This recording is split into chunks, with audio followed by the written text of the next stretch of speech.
Et nous disons que réellement, ceux qui s'opposent à notre peuple s'opposent à leur propre peuple. En tant qu'Africain, je ne peux que m'étonner que la France et l'Europe s'y imprégnaient. Bonjour et bienvenue dans votre émission La Grande Rencontre, une émission qui vous plonge au cœur des histoires des grands hommes d'Afrique qui ont marqué l'histoire de par leur posture, pensée, idéologie et vision. C'est dans cette logique qu'on a l'immense plaisir aujourd'hui d'avoir comme invité M. Thomas Sankara, chef d'État du Burkina Faso.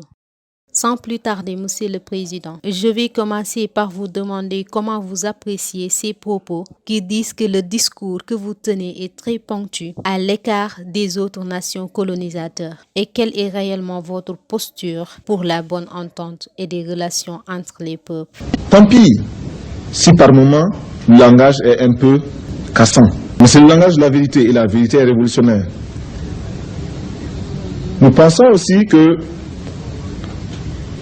notre rôle est de tout faire pour établir les meilleures relations entre les peuples. Car j'insiste, les gouvernements ont leur logique. Les gouvernements ont leur politique.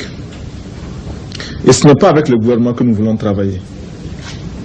Nous ne le faisons que lorsque nous sommes obligés de passer par le gouvernement.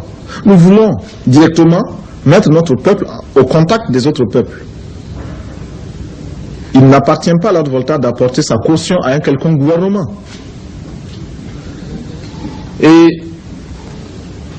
nous sommes certains que ceux qui aiment leur peuple aiment les autres peuples. Et ceci est extrêmement important et capital pour nous. Ceci est d'autant plus capital qu'il explique que nous ne voulions pas exporter notre révolution. Il explique que nous ne voulions pas nuire à qui que ce soit. Il explique aussi pourquoi nous entendons avoir les meilleures relations, non seulement avec nos voisins, mais avec tous les autres peuples. Et nous disons que réellement, ceux qui s'opposent à notre peuple s'opposent à leur propre peuple. Il n'y a qu'à bien regarder et l'on s'apercevra que l'impérialisme tentaculaire qui tente de continuer son action ventouse sur la Haute-Volta, cet impérialisme-là fait déjà du tort dans la zone géographique où il évolue. Ceux qui n'aiment pas le peuple voltaïque, ceux qui s'opposent au peuple voltaïque, de quelque façon que ce soit, sont ceux-là qui font du tort à leur propre peuple et veulent le maintenir sous leur domination.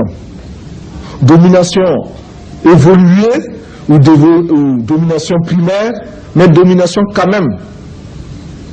Les peuples du monde entier ont le même combat à livrer pour la justice sociale, pour la liberté, pour la démocratie. Et s'il y a bien un message que nous souhaitons faire passer ici en France, avant de quitter Paris, c'est bien celui-là. Le peuple français peut trouver un peuple voltaïque, un peuple ami, un peuple qui combat les mêmes ennemis que lui. Parce que ceux qui sont exploités en France sont les mêmes qui sont exploités en Volta. Et ceux qui souhaitent se libérer de toutes les formes de domination en Volta existent également en France. Mais pour vous journalistes, je vous inviterai à beaucoup plus de circonspection, à beaucoup plus de détermination pour rechercher cette information à la base et pour éviter aussi les clichés. Ce qui s'écrit facilement se vend bien parce que cela fait des manchettes, mais n'est pas toujours vrai et surtout dessert l'amitié entre les peuples. Mais pourquoi avoir changé le nom du Haute-Volta? Oui, parce que Haute-Volta, cela ne voulait rien dire pour personne, en particulier pour nous, Burkinabés. C'est un nom qui ne nous renvoie qu'à un passé colonialiste.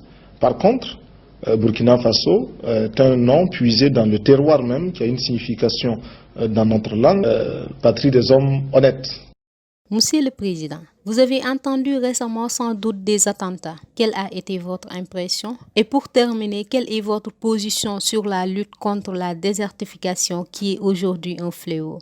Eh bien, en tant qu'homme, je ne peux que m'émouvoir devant ces attentats qui créent tant et tant de désolation chez des êtres humains.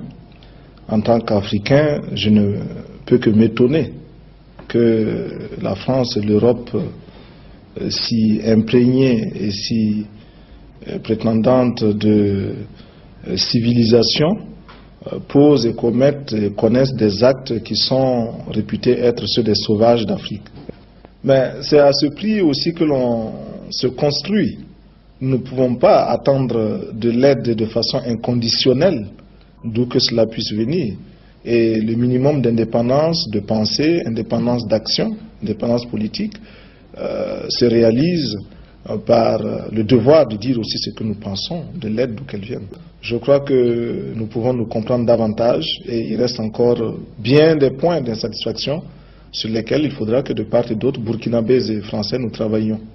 Pour ce fléau, nous estimons que la responsabilité n'incombe pas seulement à ces hommes et à ces femmes qui vivent au Burkina Faso, mais également à tous ceux qui, loin de chez nous, provoquent de façon directe ou indirecte des perturbations climatiques, écologiques. Qui peut démontrer aujourd'hui que les engins que l'on envoie dans l'espace ne dérangent pas, ne perturbent pas cet équilibre-là? La lutte contre la désertification est un combat anti-impérialiste dans la mesure où nous savons que pour l'impérialisme, l'exploitation des hommes est un acte tout à fait normal, a fortiori l'exploitation des forêts, de quelque façon que ce soit, directement ou indirectement. Merci, Monsieur le Président, de nous avoir donné l'occasion de pouvoir partager avec vous. Je vous remercie. Merci à vous aussi, chers téléspectateurs, d'avoir suivi cette émission qui est la vôtre. Je vous invite donc à vous abonner pour ne pas rater les autres émissions à venir avec d'autres personnalités. À bientôt. Et nous disons que réellement, ceux qui s'opposent à notre peuple s'opposent à leur propre peuple. En tant qu'Africain, je ne peux que m'étonner que la France et l'Europe s'y imprégner